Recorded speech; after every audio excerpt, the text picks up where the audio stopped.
First question है complete the following statement. Probability of an event plus probability of event not E. तो हमें पता है किसी भी इवेंट की प्रोबेबिलिटी और किसी भी इवेंट के ना होने की प्रोबेबिलिटी, उनका सम कितना होता है? हमेशा 1 होता है। ठीक है, तो प्रोबेबिलिटी ऑफ ई जो होता है और probability of not happening of an event, इनका सम हमेशा 1 होता है। ठीक है, सेकेंड पार्ट है the probability of an event that can not happen is zero. जो चीज़ हो ही नहीं सकती उसकी प्रोबेबिलिटी क्या होगी? ज़ीरो होगी। And such an event is called impossible event. Third part है the probability of an event that is certain to happen is 1। जो 100% होगा ही होगा उसकी प्रोबेबिलिटी हमेशा 1 होगी। And such an event is called sure event या certain event भी कह सकते हैं। फोर्थ पार्ट है the sum of the probabilities of all the elementary event of an experiment is 1। ठीक है, किसी भी प्रोबेबिलिटी के जितने भी इवेंट हो, जैसे अगर हम एक कॉइन को टॉस करें तो हमारे पास दो केसेस बनते हैं, या तो हेड आएगा या फिर टेल आएगा। तो इसकी प्रोबेबिलिटी 1/2 होती है, इसकी प्रोबेबिलिटी भी 1/2 होती है। इसको हम क्या बोलते हैं? इसको हम कहते हैं एलिमेंट्री इवेंट्स। तो 1/2 प्लस 1/2 को जब हम ऐड करेंगे तो हमारा आंसर कितना आएगा? 1 आएगा। ठीक है, नेक्स्ट पार्ट देखते हैं। The probabilities of an event is greater than और equal to and less than और इक्वल टू 1। हमेशा याद रखना प्रोबेबिलिटी जो है वो कभी भी 0 से छोटी नहीं होती है और कभी भी 1 से बड़ी नहीं हो सकती। तो प्रोबेबिलिटी जो है हमेशा 0 से लेके 1 के बीच में ही होती है। नेक्स्ट क्वेश्चन देखते हैं। क्वेश्चन नंबर 2 है which of the following experiments have equally likely outcome explain. तो सबसे पहले देखिए इक्वली लाइकली आउटकम होते कौन से हैं?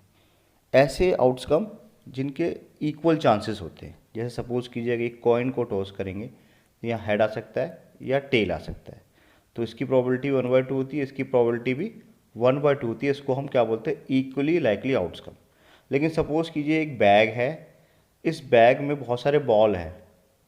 ठीक है, तो मैंने बोला इसमें 6 जो है वो रेड कलर की बॉल है और 4 जो है वाइट कलर की बॉल है। ठीक है, टोटल 10 बॉल्स है। तो रेड कलर की जो प्रोबेबिलिटी हो जाएगी, इस बॉल की प्रोबेबिलिटी क्या होगी? 6/10 यानी कि 3/5 हो जाएगी। और वाइट बॉल की क्या होगी? 4/10, तो यानी कि 2/5 हो जाएगी। ठीक, तो रेड वाले बॉल की जो प्रोबेबिलिटी है वो ज़्यादा है और वाइट वाले बॉल की जो प्रोबेबिलिटी है वो कम है। रेड वाले की ज़्यादा क्यों है? क्योंकि वो नंबर ऑफ बॉल ज़्यादा है। ठीक है, तो ऐसे इवेंट्स जहाँ पे इक्वल चांसेस नहीं है, इसकी 3/5 आ रही है, इसकी 2/5 आ रही है, क्योंकि इसकी बॉल ज़्यादा है, इसकी बॉल वाइट के कम है, तो ये इक्वली लाइकली इवेंट जो है वो नहीं है। ठीक है, इक्वली लाइकली इवेंट के लिए क्या होना चाहिए? इनकी जो प्रोबेबिलिटी है वो भी सेम आनी चाहिए। तो अब हम अपना क्वेश्चन देखते हैं। तो फर्स्ट पार्ट है a driver attempts to start a car, the car start or does not start. तो उसने दो चीज़ की बात करी है, एक तो कार के स्टार्ट होने की और दूसरा डज नॉट स्टार्ट। ठीक है, तो स्टार्ट होने का तो यही है कि अगर उसने चाबी लगाई स्टार्ट होगी। ठीक, अब नहीं होने के रीज़न हो सकता है या तो उसमें फ्यूल की प्रॉब्लम हो, फ्यूल नहीं हो, या कोई इंजन की प्रॉब्लम हो। ठीक है, या कोई और रीज़न रहा हो जिसकी वजह से स्टार्ट नहीं हो रही हो। तो हमें पता लग रहा है कि कार के स्टार्ट होने का रीज़न तो सिर्फ एक ही है कि स्टार्ट हो जाएगी, और नहीं होने के रीजंस बहुत सारे हैं। ठीक है, तो इसकी प्रोबेबिलिटी कम निकलेगी, इसकी प्रोबेबिलिटी ज़्यादा निकलेगी। ठीक है, तो प्रोबेबिलिटी इक्वल नहीं आ रही। अगर प्रोबेबिलिटी इक्वल नहीं आ रही तो ये भी लाइकली इवेंट नहीं होंगे, इक्वली लाइकली इवेंट नहीं निकलेंगे। सेकेंड पार्ट है a player attempt to shoot a basketball, she or he shoots or miss the shot. तो यहाँ पर भी दो केसेस की बात हो रही है, या तो वो बास्केटबॉल को मिस कर देगा या फिर वो शूट लगा देगा। ठीक है, तो सपोज़ कीजिए तो दो चीज़ें हो सकती हैं, या तो वो उसको शूट कर देगा, ठीक है, या तो वो शूट हो जाएंगी या फिर शूट नहीं हो पाएंगी। ठीक है, तो यहाँ पर भी देखिए या तो वो शूट कर पाएगा या हो सकता है वो रिंग से बाहर निकल जाए, या हो सकता है उसने शूट करने की कोशिश करी और किसी के हाथ लग जाए जिसकी वजह से वो रिंग तक पहुँच ही नहीं पाए, या कोई और रीज़न भी हो सकता है। तो सीधी सी बात है कि जो शूट का चांसेस है वो सिर्फ एक है, और नहीं शूट होने के बहुत सारे रीजन हो सकते हैं, बहुत सारे और फैक्टर्स हो सकते हैं। तो यहाँ पर भी जो लाइकली इवेंट्स है वो नहीं आ रहे, इक्वल इवेंट्स नहीं आ रहे हैं, तो ये भी नॉट इक्वली लाइकली इवेंट होगा हमारा। ठीक है, नेक्स्ट पार्ट देखते हैं।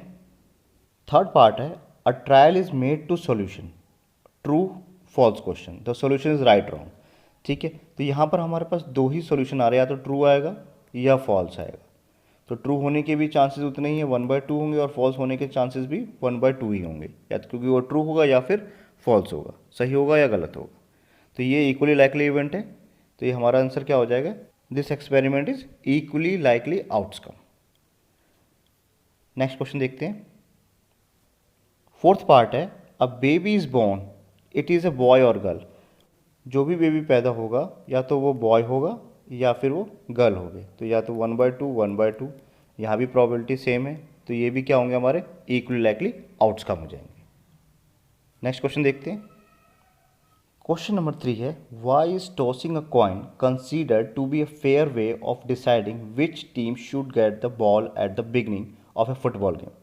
तो हम जैसे पता है कि चाहे क्रिकेट का मैच हो या कोई दूसरा मैच हो, एक कॉइन को टॉस करके डिसाइड करते हैं कि पहले कौन स्टार्ट करेगा। ठीक है, तो ऑब्वियस सी बात है, जब भी हम एक कॉइन को टॉस करते हैं, एक फेयर कॉइन की बात हो रही है यहाँ पे, जब भी हम एक फेयर कॉइन को टॉस करेंगे तो या तो हमारे पास हेड आएगा या फिर टेल आएगा, तो ये इक्वली लाइकली इवेंट है। ठीक है, कुछ भी पहले से डिसाइडेड नहीं है। और दूसरी बात, ऐसा नहीं है कि हेड ज़्यादा आएंगे या टेल कम आएगा या कुछ भी इस तरह का पॉसिबल पहले से नहीं है। तो इसलिए अगर एक फेयर कॉइन है, ठीक है, अनबॉइज्ड कॉइन है, तो ये इक्वली लाइकली इवेंट होंगे जिसमें पहले से कुछ भी प्री डिसाइडेड नहीं है, पहले से कुछ भी हम प्रिडिक्ट नहीं कर सकते। तो इसलिए इसको हम यूज़ करते हैं ताकि कॉइन को टॉस करके डिसाइड किया जा सके कि पहले कौन बैटिंग करेगा या पहले कौन फुटबॉल का मैच स्टार्ट करेगा। ठीक है, नेक्स्ट क्वेश्चन देखते हैं।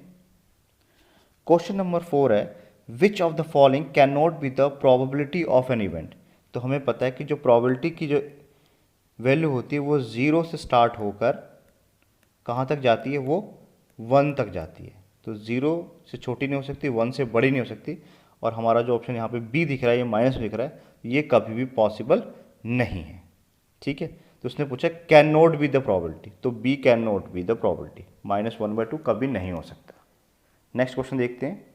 क्वेश्चन नंबर 5 है probability of an event equal to 0.05, what is the probability of not an event. तो हमें पता है कि probability of an event plus probability of not happening of an event. ठीक है, ई के ऊपर बार लगाया, इसका मतलब क्या है, किसी चीज़ के नहीं होने की। इन दोनों का सम कितना होता है, 1 होता है। तो इसकी वैल्यू हमारे पास 0.05 दे रखी है, प्लस इसकी वैल्यू हम निकाल सकते हैं। तो क्या निकलेगा, probability of not happening of event का 1 - 0.05, तो ये आ गया हमारे पास 0.95। ठीक है, ये देखिए 1.00 और 0.05। ठीक, तो क्या ही लेंगे, 10 में से 5 को माइनस करेंगे, 5 बचा, 9 का 9 पॉइंट और 0, तो हमारा आंसर क्या आ गया, 0.95 प्रोबेबिलिटी है उसके नहीं होने की। क्वेश्चन नंबर 6 है अ bag contain 11 flower candies only. ठीक है, एक बैग में सिर्फ लेमन फ्लेवर्ड की कैंडीज है। Malini take out candy without looking into the bag, what is the probability that she take out an orange flavour candy. ठीक है, तो एक बैग के अंदर अगर लेमन फ्लेवर्ड की कैंडी है तो क्या उसमें ऑरेंज फ्लेवर की कैंडी निकलेगी, बिल्कुल भी निकलेगी। ठीक है, तो वो जब निकल नहीं सकती तो वो ज़ीरो हो जाएगी। तो हम लिखते हैं लेट E1 बी गेटिंग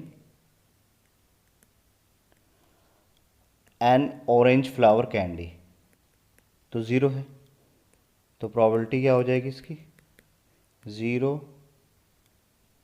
ठीक है, और लेट करते हैं E2, ये क्या है, a lemon flavoured candy, B getting a lemon flavour candy.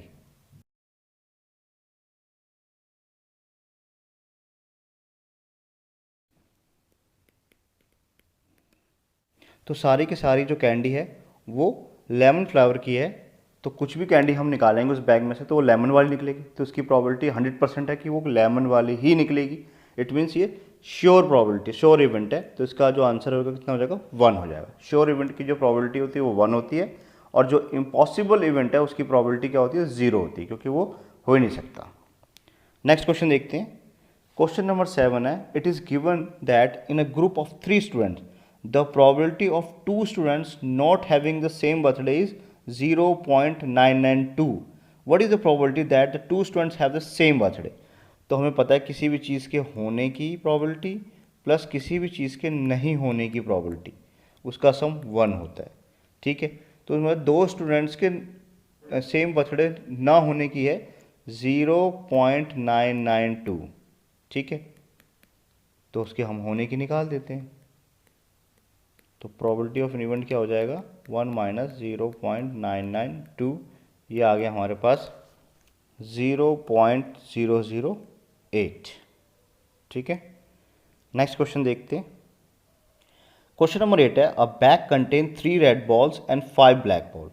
तो 3 हमारे पास रेड बॉल है और 5 जो है हमारे पास वो ब्लैक बॉल, यानी कि टोटल 8 बॉल्स होगी हमारे पास। A ball is drawn at random from the bag. What is the probability that the ball drawn is red?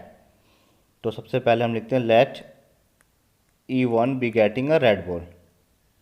तो रेड बॉल की प्रोबेबिलिटी कितनी होगी, क्योंकि टोटल 3 रेड बॉल है तो ये 3 आ जाएगा। और total number of possible outcome कितने हैं, ये हमारे पास 8 है, क्योंकि टोटल 8 बॉल्स है। तो प्रोबेबिलिटी क्या निकल जाएगी, 3/8। ठीक है, ये हमारा फर्स्ट का आंसर आ गया। सेकेंड है नॉट रेड।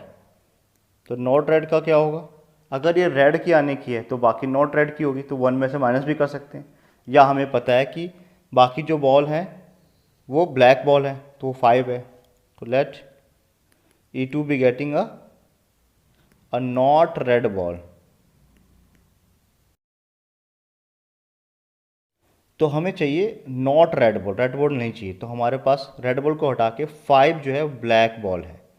ठीक है, तो यहाँ पे 5 आ जाएगा, तो प्रोबेबिलिटी क्या निकल जाएगी हमारी, ये निकलेगी 5/8। ये हमारा आंसर आ जाएगा। नेक्स्ट क्वेश्चन देखते हैं। क्वेश्चन नंबर 9 है, अ बॉक्स कंटेन 5 रेड मार्बल्स। तो 5 जो है हमारे पास रेड मार्बल है, 8 वाइट मार्बल है एंड 4 जो है ग्रीन मार्बल है। ठीक, तो हमारे पास टोटल कितने हो गए, 17 marbles. One marble is taken out of the box at random. What is the probability that the marble taken out will be red? ठीक है, तो let E1 be getting a red marble। तो देखिए हमारे पास red total 5 है, तो हम 5 लिख देते हैं, और टोटल पॉसिबल आउटकम कितने हैं, 17 है। तो टोटल नंबर ऑफ,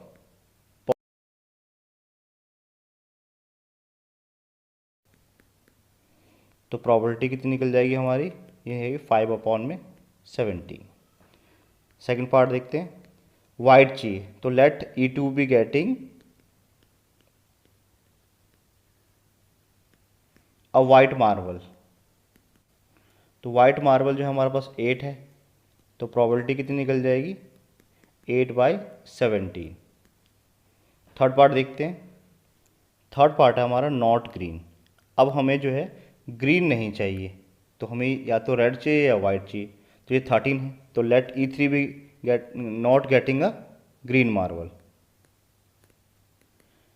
तो ये 13 आ गया हमारे पास, तो इसकी प्रोबेबिलिटी क्या निकल जाएगी, ये जाएगी 13/17। ये हमारा आंसर आ गया। नेक्स्ट क्वेश्चन देखते हैं। क्वेश्चन नंबर 10 है, अ पिगी बैंक कंटेन 100 50 पैसा coin, 50 1 rupees coin, 20 2 coins rupees 2 coins and 10 5 coins. If it is equally likely that one of the coin will fall out when the bank is turned upside down, what is the probability that the coin will be a 50 पैसा coin. तो सबसे पहले देखिए इसमें total coin कितने हैं। तो total जो कॉइन है हमारे पास 150 पैसा कॉइन है, तो 100, 50 है 1 रुपीज़ के, 50, 20 है 2 रुपीज़ के, और 10 जो है वो 5 रुपीज़ के। तो टोटल हमारे पास कितना आ गया, ये हो गए 180 कॉइन्स, ठीक है। टोटल हमारे पॉसिबल आउटकम हो गए 180। अब हमें चाहिए 50 पैसे पॉइंट की प्रोबेबिलिटी। तो हमारा फॉर्मूला है प्रोबेबिलिटी ऑफ एन इवेंट, ये होता है हमारा number of favourable outcome total number of possible outcome.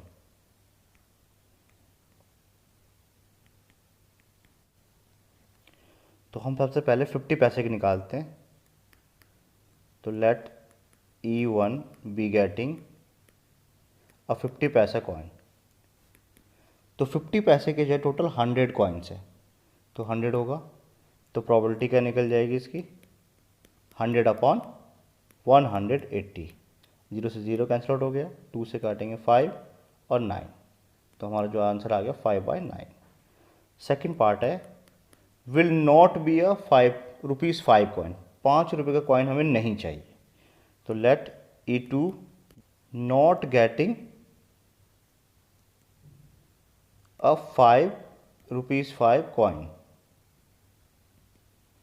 तो 5 रुपीज़ के टोटल 10 कॉइन है, तो 10 हटा दीजिए, कितने हो गए हमारे 170। तो प्रोबेबिलिटी क्या निकल जाएगी इसकी 170 अपॉन 180। 0 से 0 कैंसिल आउट हो गया, यानी कि 17 अपॉन में 18। ये हमारा आंसर आ गया।